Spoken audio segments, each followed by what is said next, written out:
எனக்கு நியாயம் கிடைக்கணும் தங்க வந்திருக்கேன். உங்கள் பையன் இறந்ததுக்கு அந்த பொண்ணு அவங்க அம்மாவும் தான் காரணம்.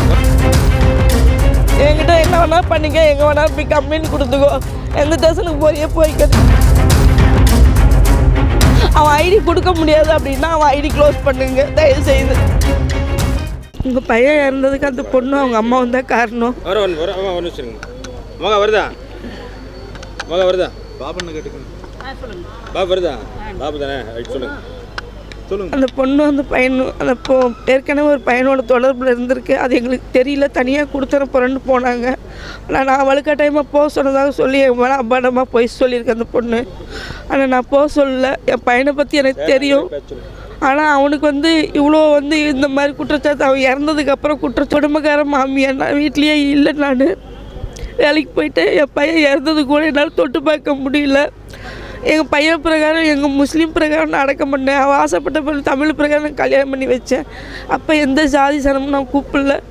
பையன் இறந்ததுக்கு மட்டும்தான் அவங்களாம் வந்தாங்க, பார்த்துட்டு போனாங்க. இப்போ அவன் இறந்ததுக்கப்புறம்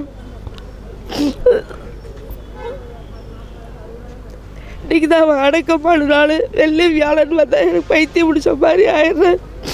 அந்த பொண்ணுக்கிட்ட கேட்டதுக்கு என்னோட நகை நட்டு, அவனோட துணிமணி, டிராஃபி எல்லாமே எடுத்து அவன் வீட்டு வெளியே வர முடியாதுன்னு சொல்லி எல்லாமே எடுத்துகிட்டு போயிடுச்சு. எங்களுக்குன்னு எங்கள் பையன் ஞாபகமாக என்கிட்ட எதுவுமே இல்லை.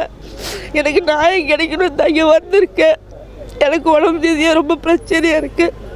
என் வரல. என்னோட கோரிக்கை என்னோட பையனோட திங்ஸ் எல்லாமே என்னோட வேணும். என் பையனோட ஐடி வச்சுட்டு இவங்க நல்லா சாப்பிட்டுட்டு இருக்காங்க. நாங்கள் வயசான காலத்தில் ரொம்ப கஷ்டப்பட்டு இருக்கிறோம். அவர் ஹார்ட் பேஷண்ட்டு இப்போ தான் இருக்காரு, ஏதோ வேலைக்கு போயிட்டுருக்காரு. நாங்கள் ஜவுளித்துறையில் தான் வேலை செய்கிறோம். எங்களுக்கு எங்கேயுமே நியாயம் கிடைக்கல. இங்கே நியாயம் கிடைக்கணும். நான் வந்திருக்கேன், எனக்கு நியாயம் கிடைக்கணும். என்னோட பையனோட திங்ஸ், அவனோட பொருள் ஒரு பொருள் இல்லாமல் சேரணும். என்கிட்ட என்ன வேணா பண்ணிக்க, எங்கே வேணா போய் கம்ப்ளைண்ட் கொடுத்துக்கோ, எந்த ஸ்டேஷனுக்கு போறியே போய்க்கணும். ஏன்னா எங்களுக்கு சப்போர்ட்டுக்கு யாரும் இல்லைன்னு நினச்சிக்கிட்டு அவங்க இஷ்டத்துக்கு ஆடுறாங்க. நான் ஜீன்ஸு டாப் போட்டு ஆடணுன்னுக்கோசரம் அவனை குழந்தை பற்றிக்க கூடாதுன்னு சொன்னேன்னு ஒரு குற்றச்சாட்டு, எல்லாமே குற்றச்சாட்டு. பேப்பர் ஐடியில் தான் கொடுத்துருந்தாங்க. இப்போ எல்லாமே எனக்கு எதுவுமே இல்லை. என் பையன் போயிட்டு போகுதுன்னு நினச்சேன். அந்த ஐடியிலேருந்து அசிங்கமாக வருது. அதெல்லாம் எங்களை வெளியில் நாங்கள் ஒர்க்குக்கு போகிற இடத்துல எங்களை கூப்பிட்டு கேட்குறாங்க. எங்களால் தலை நிமிர்ந்து நடக்க முடியலைங்க.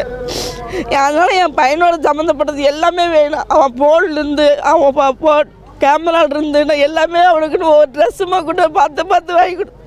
அது இருந்தால் மனசு திருப்தியாக நான் இருந்துக்குவேன்.